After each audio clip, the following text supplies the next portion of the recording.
ચાલો બાળકો, આજે આપણે સ્વચ્છ ગામ વિશે શીખીશું. એક નાનકડું ખોબા જેવું કોઠી ગામ. ગામમાં બધી જ જાતિના લોકો સુખીથી રહેતા હતા. ગામના સરપંચ ઉત્સાહી અને ગામ સ્વચ્છ અને નિરોગી રહે તેવા મનસુબા સાથે ગામનો વિકાસ કરવાની મનમાં ગાંઠ વાળી હતી.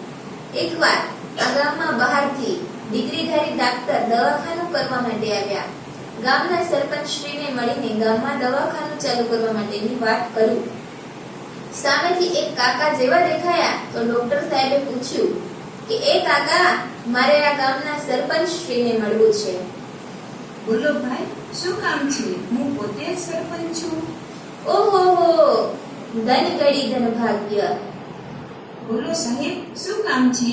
હું વિદેશ ભણીને મોટો ડોક્ટર થયો છું, તો મારે તમારા ગામમાં દવાખાનું શરૂ કરી લોકોની સેવા કરવી છે.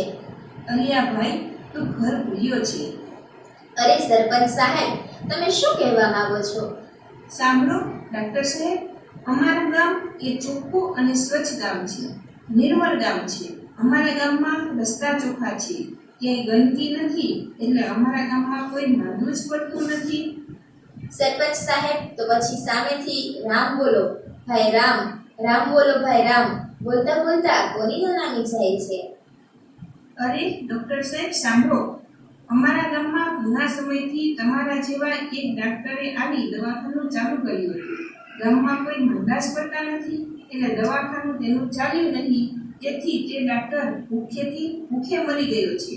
તેની નનામી નીકળી છે. ઓહો હો, ચાલો ચાલો, આવા ગામમાં ન રહેવાય હો. સ્વચ્છતા રાખવાથી કોઈ બીમાર પડતા નથી. જ્યાં ગંદવાડ ત્યાં મંદવાડ. સ્વચ્છ ગામ, નિરોગી ગામ. અમારું ગામ નિર્મલ ગામ. Thank you.